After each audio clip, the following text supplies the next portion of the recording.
All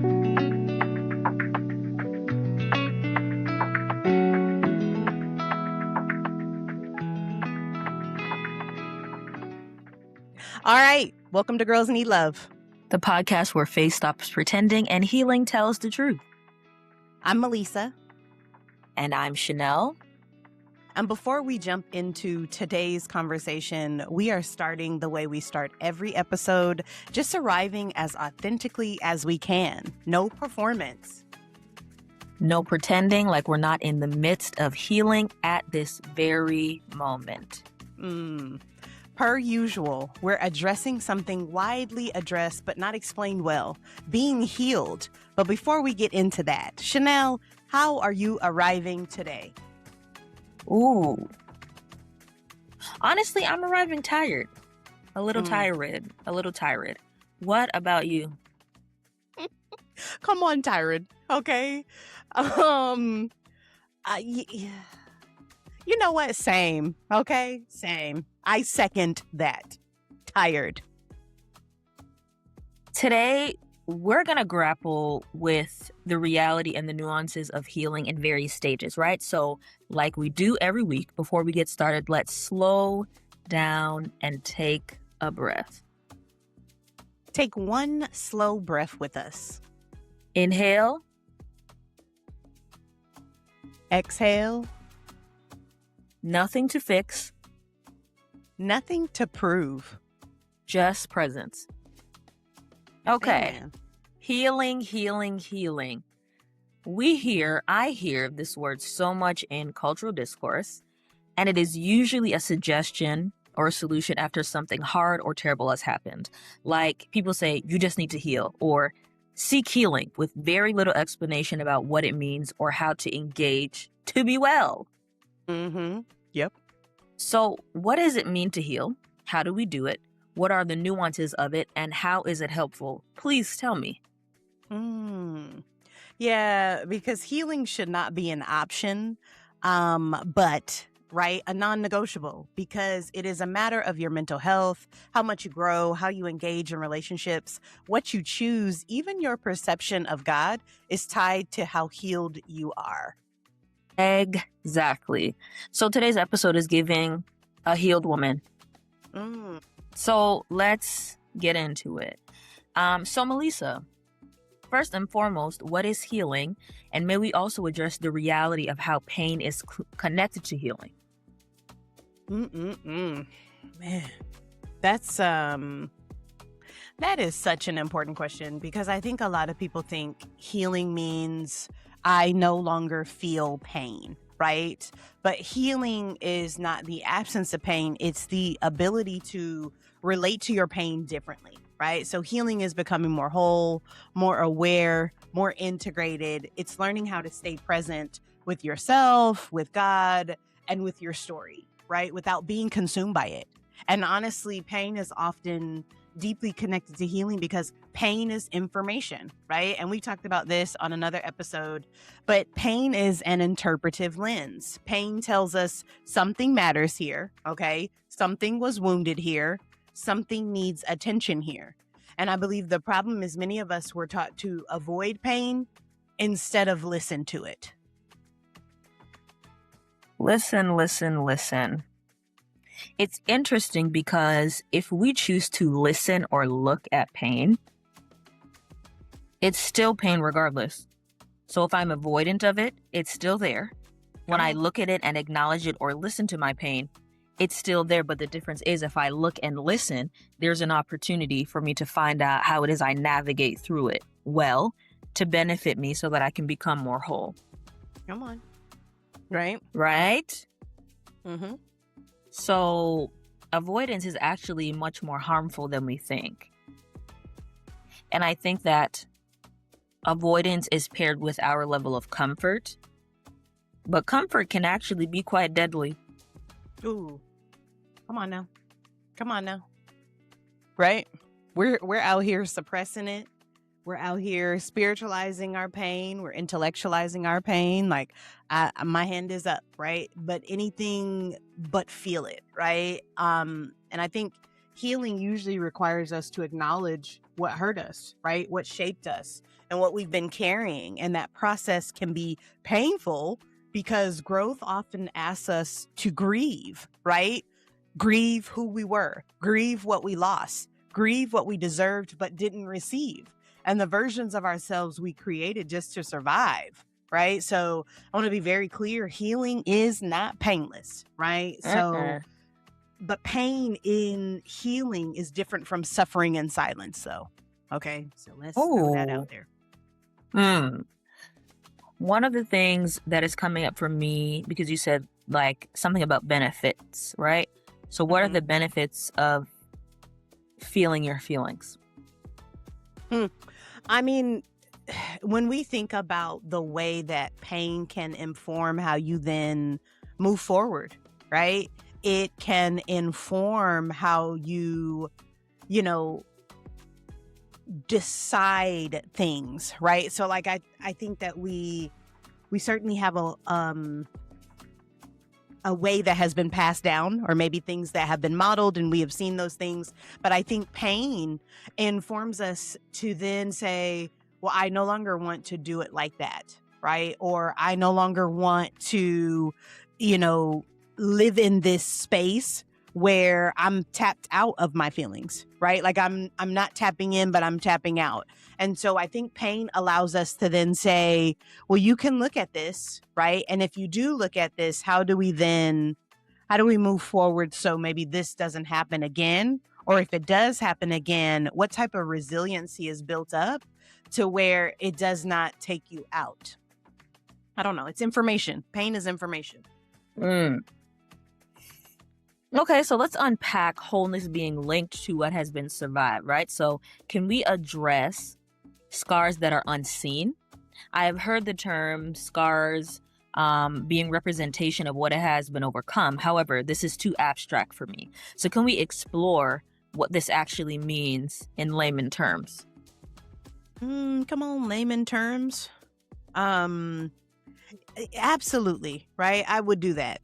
Because when people hear words like wholeness or even healed, they sometimes imagine a person who is untouched by pain now, right? So like, oh, you just, you straight, you good, right? Like everything is neat, resolved, and polished. But I don't even think that's real life, right? Wholeness is not pretending something didn't happen to you. It's learning how to live honestly with what did happen without completely controlling you even more, right? So when we talk about scars, and especially those unseen that, I think a lot of us are like, well, these are, you can't see all these scars.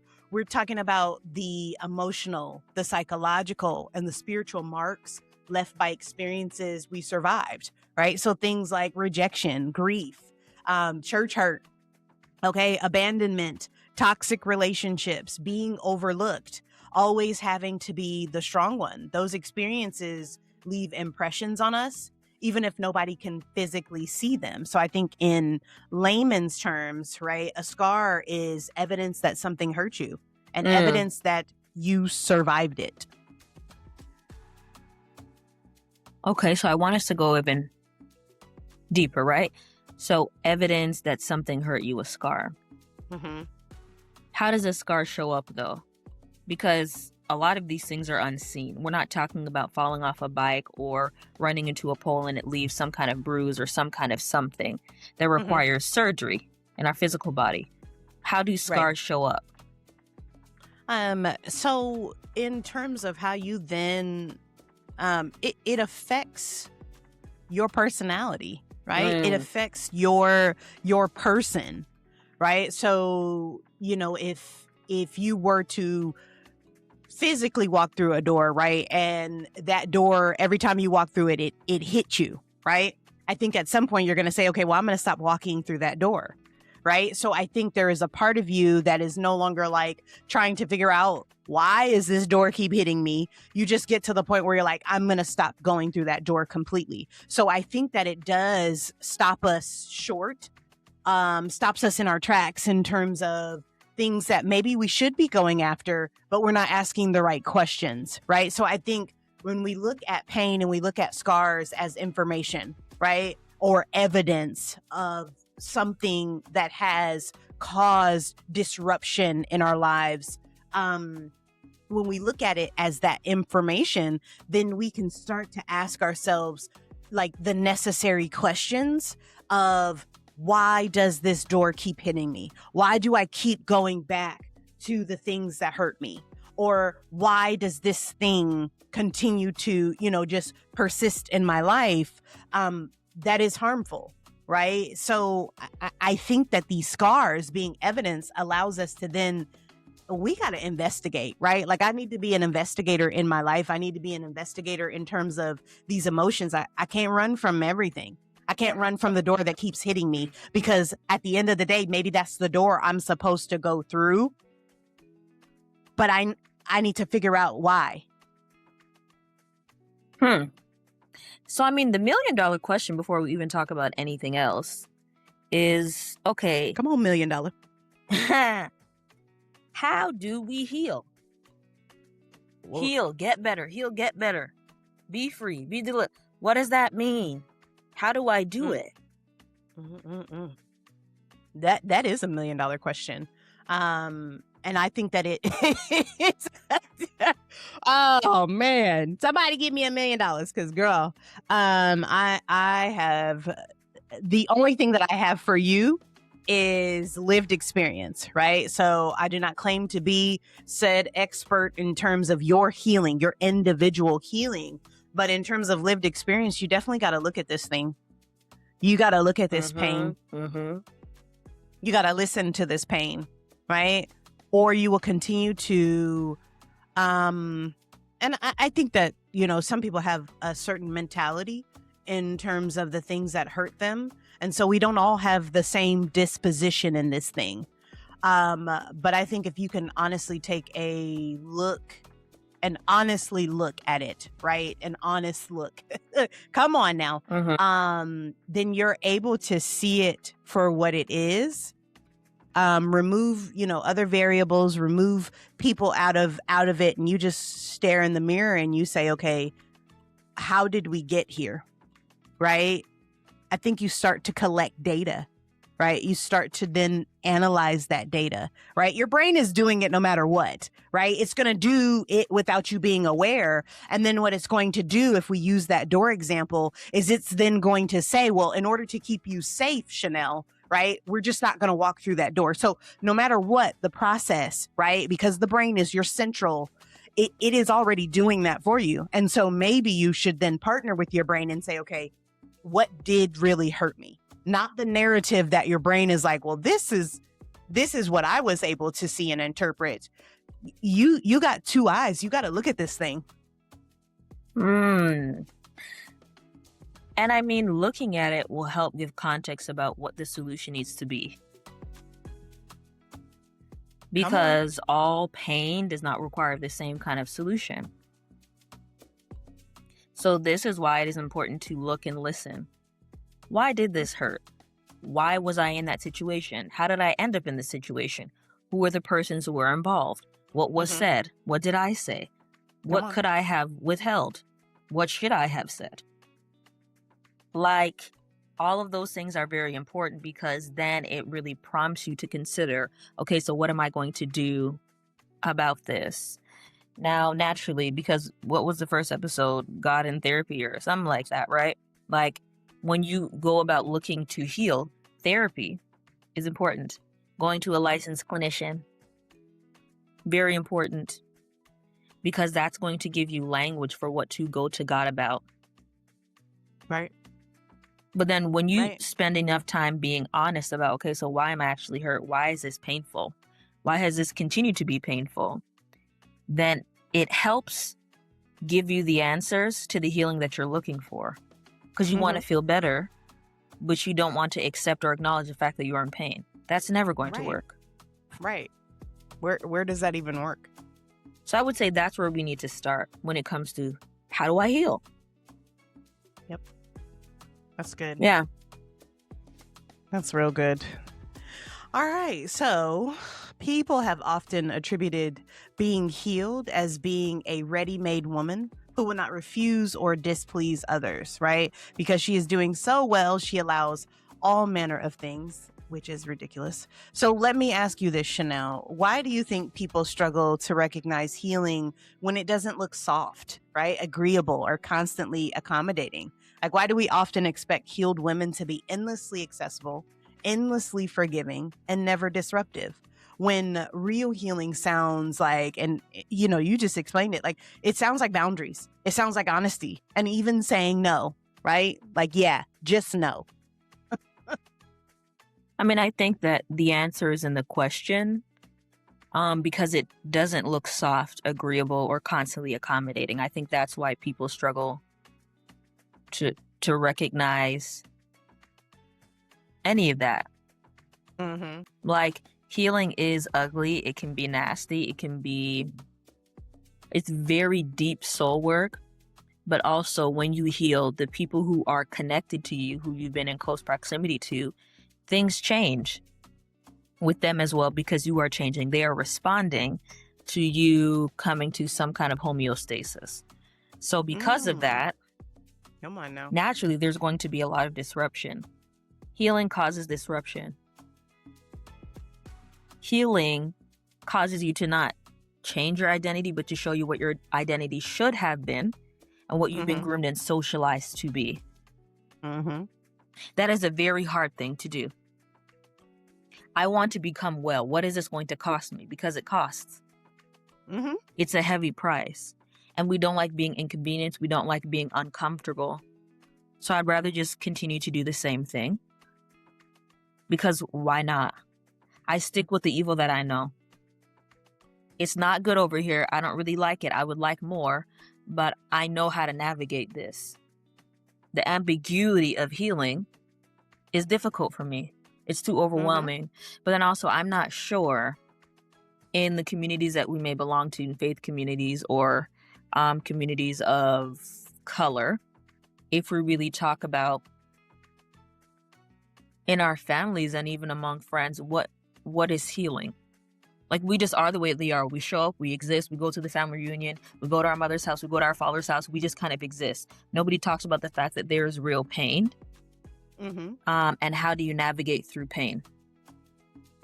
We yell and scream about it, or we stonewall each other, or we act like it doesn't exist, or we deflect. Like, there are a lot of things that we do when we respond to pain because something hurts, but we're not taught how to navigate through it in order for us to get better.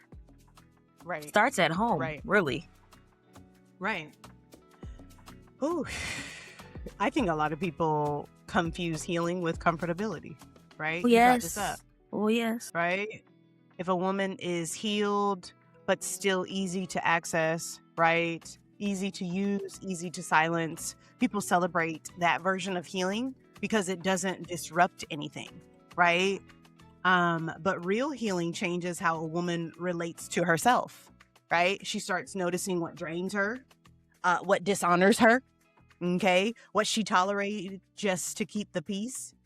And suddenly she's not, we're not just available anymore. It's, I'm asking questions, I'm setting boundaries, I'm saying no without explaining myself for 30 minutes, right? Like, we're not about to go through the rundown. And honestly, I think that can feel threatening to people who have benefited, right, from our unhealed version. Because healing is not becoming less of a person, it's becoming more honest. And honesty is disruptive. And I think in those spaces, right, that taught women their value being tied to how much they could carry, absorb, forgive, and survive, right, without complaint.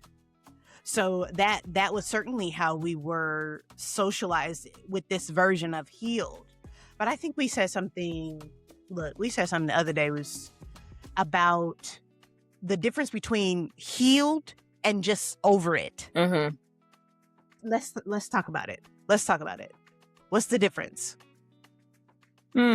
When I say I'm over it, it's usually in a time of frustration and I no longer want to deal with anything and I don't really know the solution. And I'm just like, okay, so this needs to stop. There's nothing that I'm doing on my end to do any work, to work through how I can get better. That's just pretty much it. I'm like, oh, okay, I'm over it. I'm dismissing this situation because it's too overwhelming. It's too much. It's too frustrating. It's making me upset.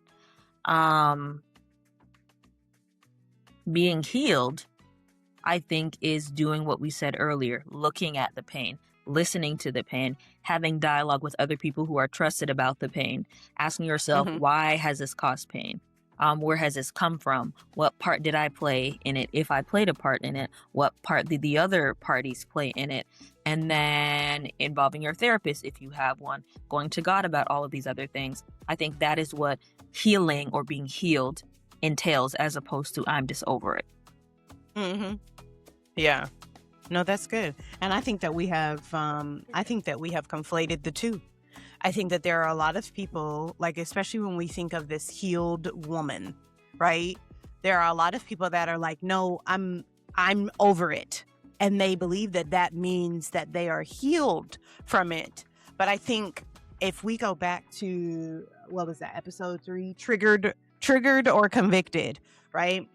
I think that, when we say like, oh, well, I'm over it versus actually understanding what true healing looks like, right? I think the difference between the two is looking at, someone held in bondage, right? In terms of that being over it, because you could be in a scenario where every time I bring up that person's name, you're instantly triggered and you're brought back to the moment and you're like, oh, well, just don't bring up that person. And that example going back to the door, right? Instead of truly trying to figure out why you can't get through that door, you just stop trying to access the door. And I think that is a lot of times what we do within this, this understanding of healing versus just being over it. Because I actually don't even think that that's a thing. Like, I'm just over it. But then you bring up his name and you mad all over again. You ready to cuss somebody out and talk about we don't talk about him. So are you healed?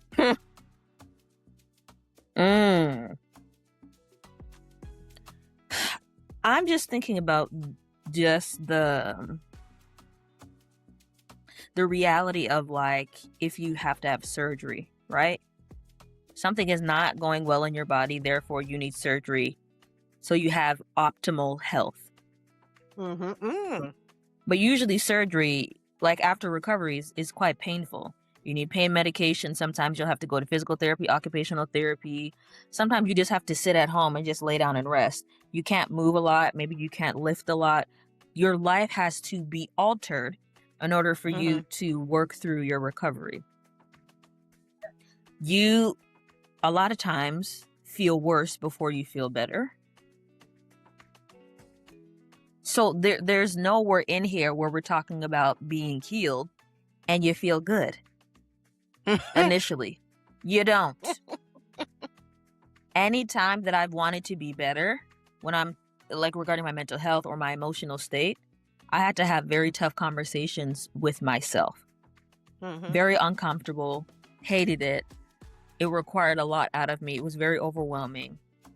And I think that pain looks differently for everyone, right? So I always thought that I was in pain if I was crying and unconsolable. Is it unconsolable or inconsolable? Inconsolable. There we go. Inconsolable. Amen. So because my pain didn't present that way, I just assumed I wasn't in pain. But then I was just like, I just feel really empty and there's this deep void. But I was noticing my behavior, not really engaging in conversation, turning my phone off, laying on the couch for like hours and hours, just in silence. That's how my pain showed up. But regardless of how your pain shows up, you're gonna have a lot of nights that might be very rough, a lot of mornings and afternoons that will be very rough. But that does not mean that the surgeon did a bad job. That didn't mean that you were wrong because you called him like, yo, listen, I need help, my guy. Like, that's not an indication of that. Recovery is necessary. And recovery takes time. Sometimes it takes a day. Sometimes it takes a week. Sometimes it takes years. So, yeah. Right. And I think the great physician, right? Is offering you healing. So that door that you need to access He's trying to show you how to go through that door, right? Because imagine if the door was just open and you were still getting hurt, right? Like, and I'm thinking to myself, like, oh, okay, so then clearly how I'm trying to walk through this door, like I got to figure that out. But I think so many of us are like, but that's too much work. How about we just not access that door? Is there another door? Like, you know how so many people are, is there another door? Can I get another man? Like, I just, this one's broken. Right. So I think that, the real work in our healing, and you said something, right? Like, this is going to require surgery. So yes, the healing process, I'm going to be in pain before I'm better. I mean, not all pain is harm.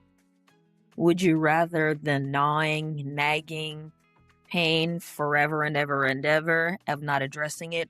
Or would you rather something that's deep and profound and overwhelming and knowing that it won't always be this way? I don't know. Come on now. That's just me. Okay, so let's ground this, right? What does love look like during this healing process? Come on, love, during the healing process. I think it looks like giving yourself permission to be honest about where you are without rushing yourself to become who you think you should be, right? So even in that process of, and you talked about surgery, like even in that process, right? Like I've got to take whatever, healing medicine or, like whatever it is, I've still got to do the work before I can then just be like, okay, this is the outcome. Like, this is what it should know, because ultimately, your strength could be better after this, right? You have built up this, resiliency, right? Like we mentioned that before, but it is choosing compassion over performance, boundaries over self-abandonment, and remembering that healing is not perfection, right? It's learning how to stay present with yourself while becoming whole. That's what I think love looks like. I think love looks like, once you look and listen to your pain, love is you figuring out what you need to do practically to work towards healing. That is one of the most loving things that you can do. Taking responsibility for yourself because you feel pain. Amen. Because saying, oh, I'm in pain, that's not helpful to anyone. Not to you. Nope. That's great that you're in pain. But what needs to be done? And I think that is one of the highest levels of self-care. How can I care for myself even in the midst of deep pain? That's what love looks like to me here. Right. And not inflicting it on someone else. Because I think sometimes we have certainly learned how to live with pain. And so just like when I think of people who have chronic pain, right? And obviously we're, these examples we're moving into like, the actual physical pain, but like when we think about this psychological pain, I think that there is a chronic state as well, where you have just learned to live with the thing and you believe that others around you should also be able to do similar practices, right? I don't want to live with dysfunction. I don't. And I don't think that anyone should ask me to live with dysfunction. It should not be passed down, right? We should not take it to these communal spaces and be like, well, this is how I've learned to not do the thing that I know I'm supposed to do. Come on now. All right. Amen and amen. As always, we want to leave you with something to carry this week. If you are hurting on your way to being whole, you are not weak. You are in formation, simply becoming. It hurts, but it will help. The pain does lead to purpose. And in the midst of pain, there are things that have to fall to the wayside for you to be better for you, with others, and for the legacy that will come from you. So, yeah. Oh, I wholeheartedly agree. Be willing to do the highest level of self-care for you. That's it. Amen. Amen. Amen. Amen. Okay. As usual. Amen. So thank you so much for tuning in with us today. Join us every Sunday for a new episode. Real conversations about faith, therapy, healing, boundaries, and all the things no one warned us about. Find us on Spotify, Apple Podcasts, YouTube, or wherever you get your podcasts. And please bring a friend.